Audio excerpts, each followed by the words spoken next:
Welcome to the Deconstructed Woman podcast, a podcast about breaking down barriers between women, exploring and sharing perspectives of each individual woman's experience, and discovering what we have in common and what makes us different. Hosted by Elisa Marie and Joji.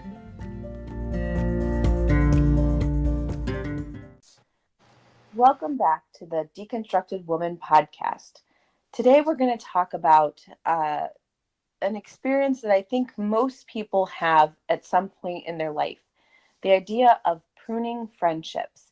And this is a topic that when Joji and I started talking about it, it's something that we've talked about friendships and how that evolves, and then about, the loss of friendships and how that also impacts us and in a lot of different ways. And so we both wanted to share our experiences of what that's been like and to, again, open up the conversation for people who maybe have felt like, I don't know where I'm at in this particular friendship, but a lot of times this is a very natural part of getting older and growing up and having the opportunities to explore what type of people you want around you. We've talked about that in other episodes about having, certain people around you and what that looks like. So Joji, I'm going to hand it over to you to kind of get us started as far as what has your experience been, and then I'll kind of also talk about mine as well.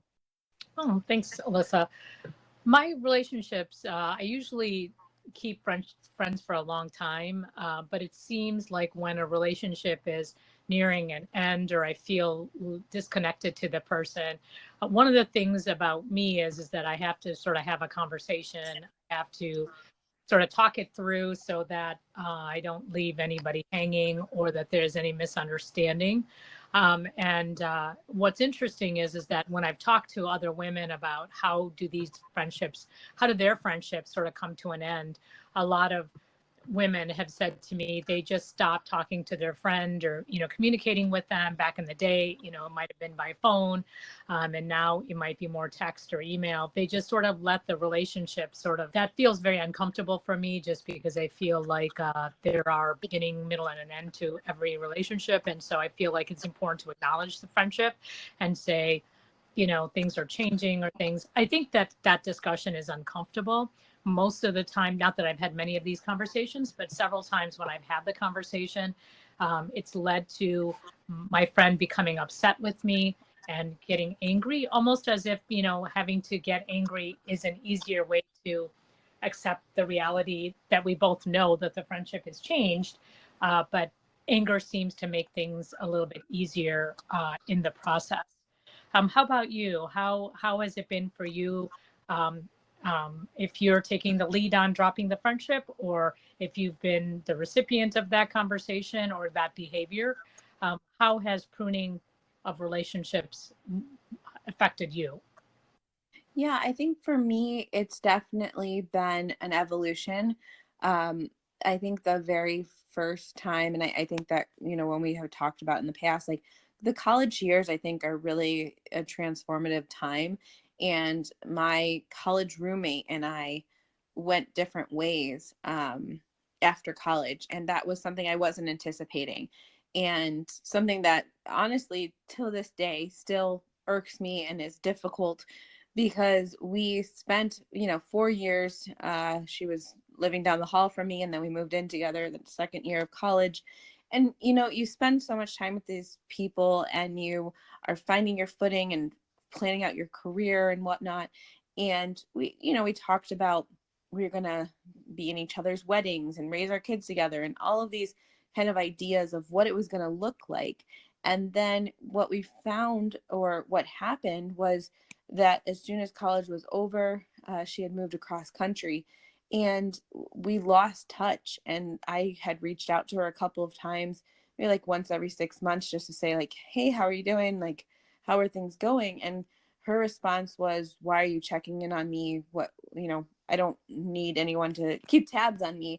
And then she just kind of faded into the abyss. And it was really hard for me. And my other college friends, I've still to this day am really, really close with. And they kind of talked me through it, and they said, sometimes this happens, friendships just end. And so I was on the other end of that, but I think I would have done better had I had some closure, had I understood why, versus just somebody kind of disappearing. I think that that maybe left it open longer than it needed to be, because if it was like, hey, we've gone different ways and I just don't think that we're in the same space, great, okay, I would understand that. I would be able to put that to, to rest. But I think that with the unknown, it was very hard. And so that's the one that most prominently stays in my mind.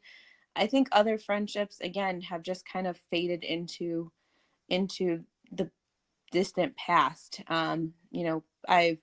I find that I'm always the person reaching out to people and organizing things. And when I say, hey, let's get together, they're like, oh yeah, let's do this.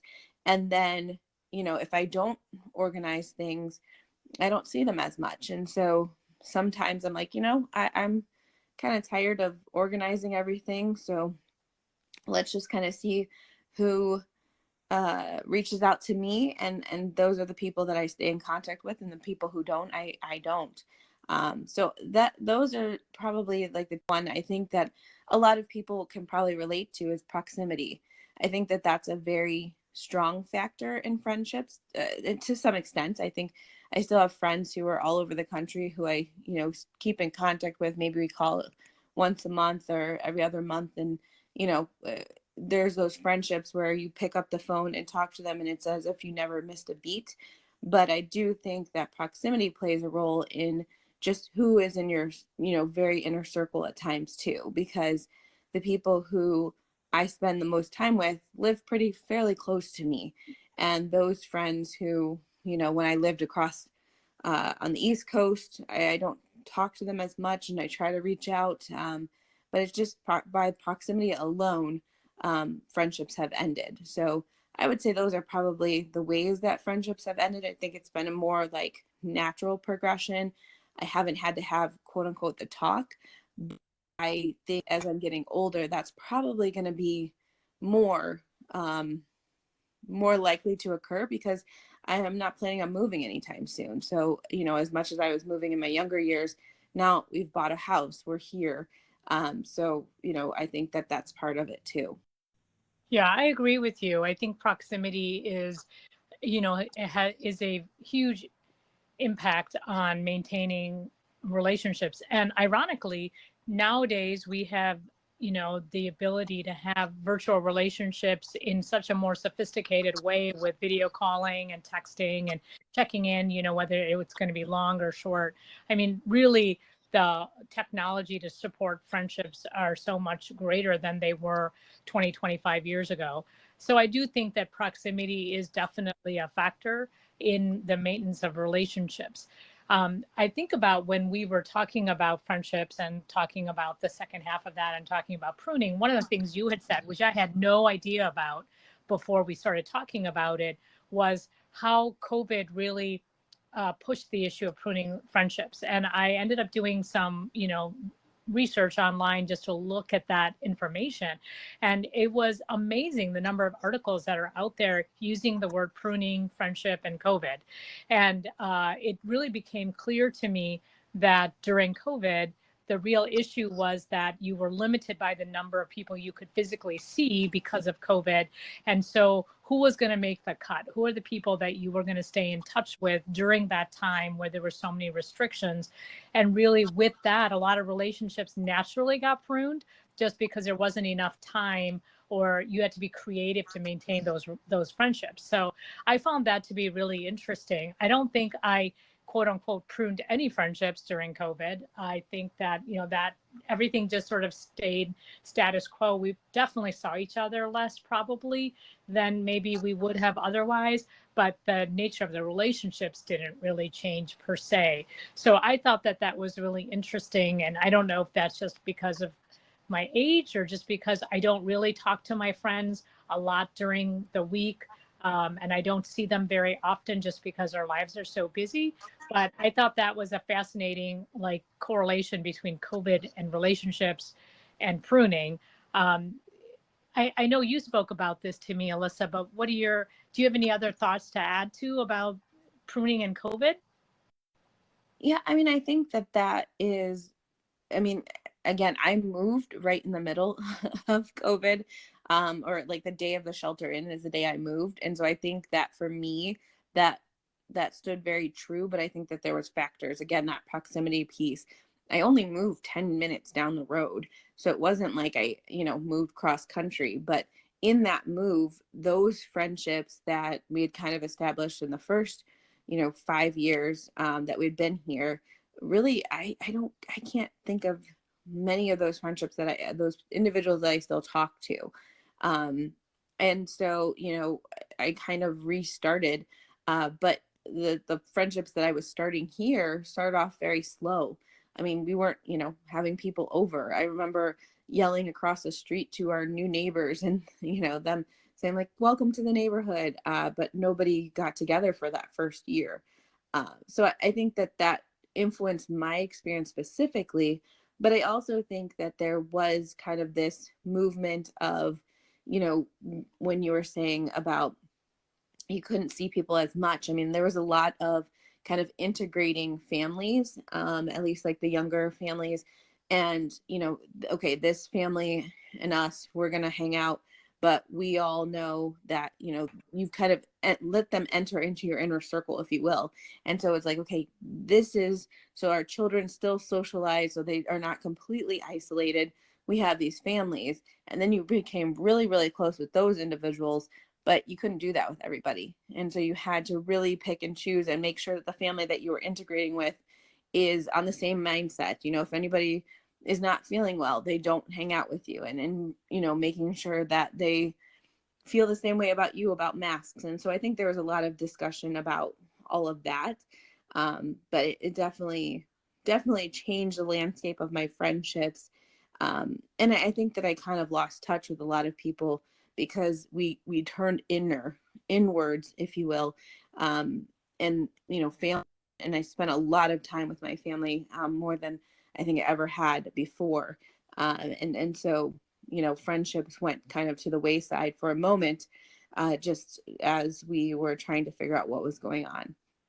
And you know what's interesting about the term pruning, as you know, and some of the people who listen know that I'm a pretty big gardener, and I garden pretty significantly 9 months out of the year.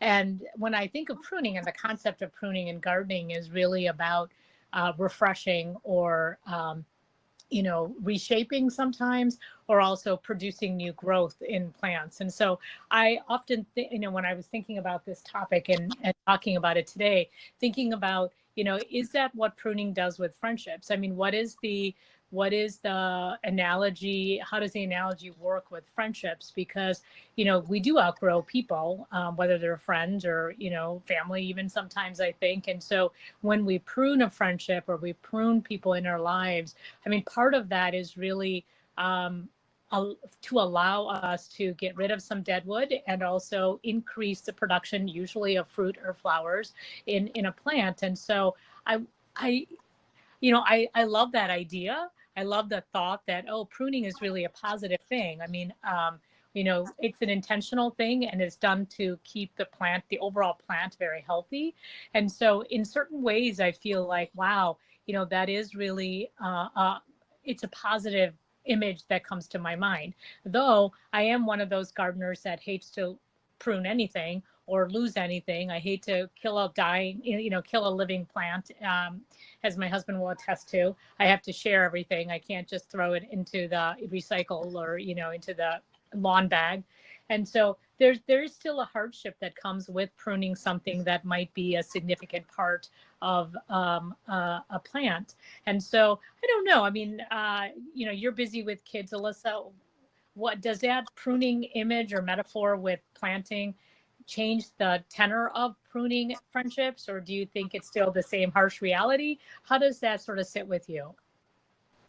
I think that I mean, I do think that pruning, and again, I'm kind of going back to our um, conversation with Samantha and Michelle, because the idea of surrounding yourself with people who really pivot and push you forward in a positive way, I think is really, really important to me. And that's something that probably just developed in the last couple of years. But I'm finding that I really don't, I want to have positive people around me. And so because of that, I'm finding that I'm, trying to better myself by bettering and improving the people around me to bear that fruit, if you will. And so I think that stands very true for me. And I imagine for a lot of people. I've read a couple articles too, just over the years, nothing specific, but just in general, that as you do get older, you have less friends, but the quality of those friendships improves. And that it's, you don't, again, in college, you have all of these people around you, you're spending a lot of time with them. Then you go off into the workforce, maybe your coworkers, or again, people in proximity to you. And then as your kids go into school, you're making friendships with other parents and things like that. And so there's kind of all these stages, but at some point it kind of settles, and you just really surround yourself with those people who are really providing for you that nutrients and that ability to help you through whatever times you're going through. I mean, I know for me, I've had some challenging times, had friendships that have ended as a result of me explaining that, or divulging things that were going on. It was just like, okay, well, that wasn't maybe the right person for me. I need support in this way. And so I think that kind of exploration and those life experiences shape who are around us. And I think that's really, really something that rings true for me. When I was talking to one of my friends about my friend Pat, who's older than I am, and she's in her mid 70s. And one of the things that she's going through right now is that her friends are, some of her friends are dying because of the age they're in.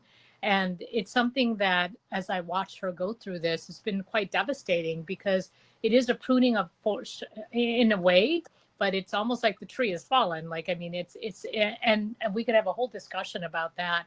And interestingly enough, it just dawned on me that one of my best friends from college died a couple of years ago. And that was, I mean, I didn't expect it to happen, so it wasn't something that I was prepared for. And I didn't think of it as normal, because, I consider myself pretty young and I have a long way to live before I start losing my friends. But the devastation of the fact, and every once in a while, and this is a person, she, a best friend in college, stood in my wedding. Um, Once I moved to Chicago, I never really saw her again very much. What, go to Michigan a couple times a year, mostly for family, and then I would see her every once in a while. And she was that person that you described, of somebody you just pick up the pieces like where you left off, and you don't miss a beat. It's like the most beautiful friendship. And when she ended up dying, I just, I couldn't believe it. I think I was in shock. And there was some physical health issues going on that she didn't share. And so I did think to myself, why didn't you call me? Why didn't you tell me? Like, I could have supported you. I could have been here for you. And yet at that final moment, all you can say is, I'm sorry I wasn't here. And so it is really an amazing thing about that friendship and the nature of that friendship. And even though that friendship had ended, not because of my control of it over it, but just the loss of it. And I will tell you that probably 10 times a year, I stop and I think, oh, gosh, I'll never talk to her again. Like, this person is permanently removed from my life. And that feels so strange to me, that I can't pick up the phone and call her, because she was great for a laugh.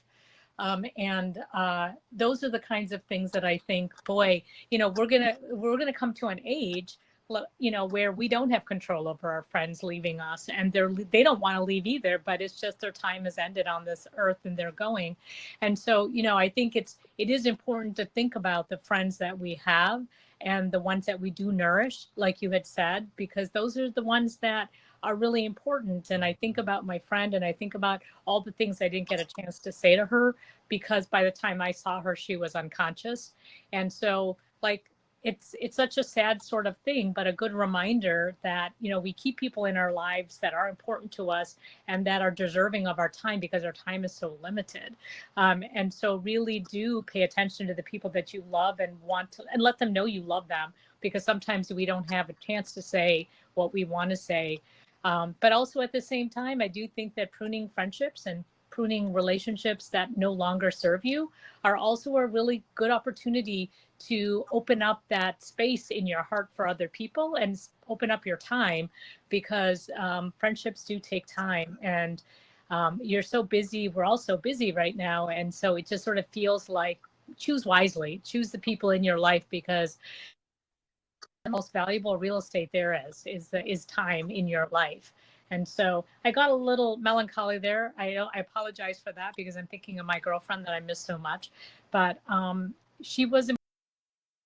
Yeah, I can feel that through that. And I know, I mean, it makes me think about all of my, again, my friendships I'm developing now, but like they all have a special place, I think, for us. And thank you for sharing that, because I think that reminder just kind of, you know, brings us all kind of back down to earth at times when it's, we get so caught up in the day-to-day hustle and bustle that sometimes we do reaches out to people, and that's always such a big thing to me, to like reach out and just be like, hey, I'm thinking of you, and sending, a quick text message or a message here or there, because I want people to know that I'm still here. And even if they maybe, don't have any use for the friendship, that's okay. I'm here, and I'm a support, and I'm ready. If somebody called me out of the blue tomorrow, I would be more than happy to lend a listening ear or be there for them. And I would hope that,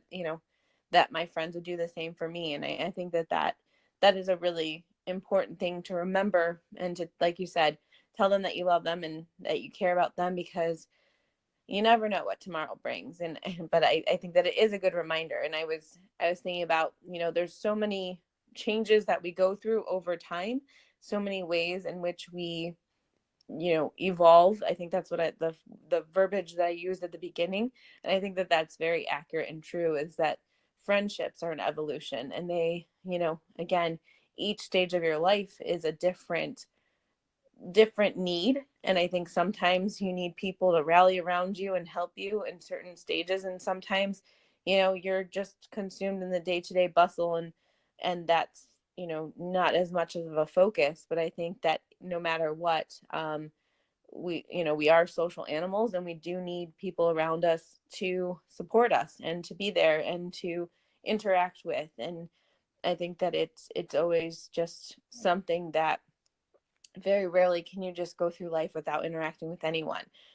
So I think that this is, a great conversation about that. But I think that there's probably a lot more that we could talk about, because I think that, friendships and evolution of them is kind of an ongoing conversation. I know that next time, or in the next couple of episodes, we're going to talk about social media. And something that came to my mind was that I, at least once a year, go through my social media and take off people that I really don't know or don't talk to. And that's something for me that's a little bit cleansing, to just be like, I'm not really friends with these people.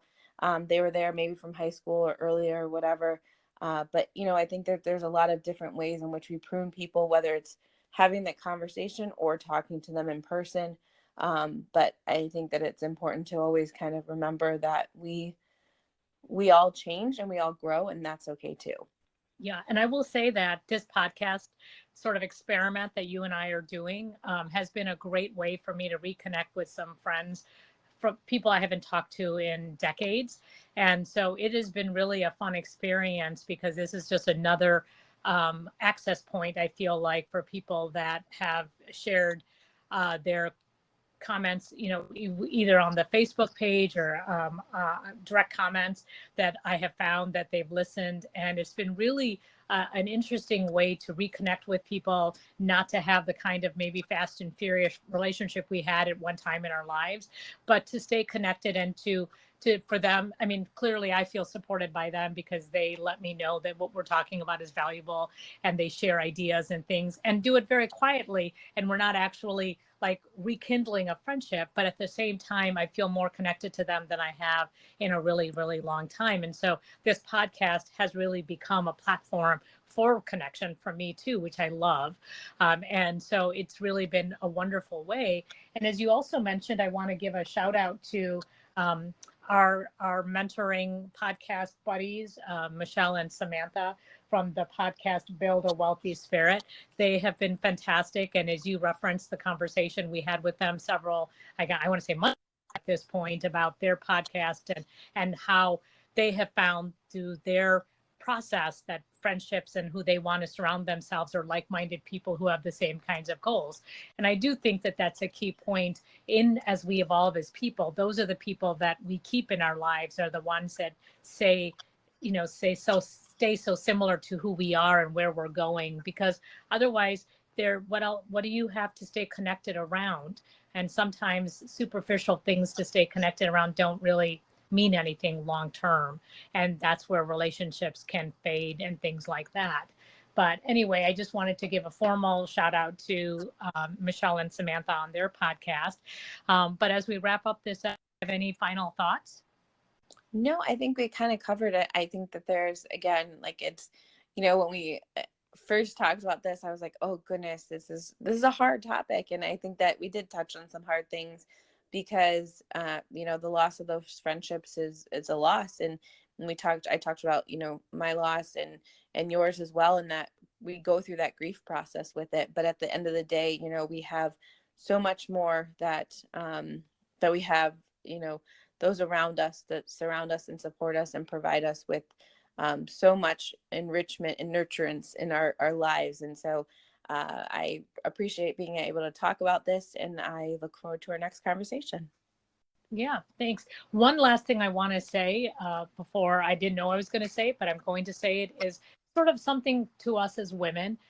We are the nurturers and we are the best communicators. And so, you know, be courageous and be brave. And if you have to end a relationship, have the courtesy and the respect to your friend to say goodbye and to say why that things are ending. Because I do think, as I heard Alyssa's story and I've, been on the receiving end of it myself, it's very hurtful when we as women don't nurture each other. And you can nurture each other in a termination of a friendship very easily and very well.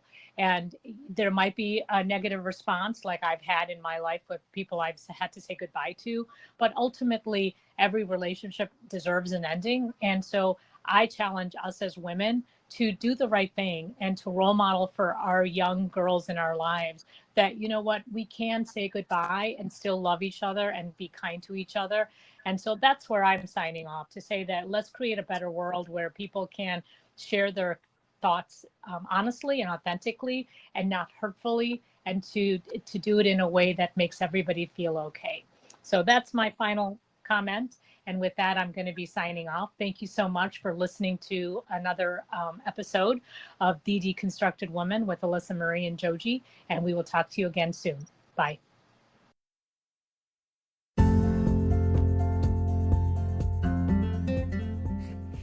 Thank you for listening to our podcast, The Deconstructed Woman. If you liked this podcast, please share it with your friends, rate this episode, or subscribe to be notified of all new content. We want to hear from you, our listener. Do you have thoughts on the discussions we're having? Want to share topic suggestions, or want to join us for a topic that you're passionate about? Contact us at our email address, thedeconstructedwoman@gmail.com.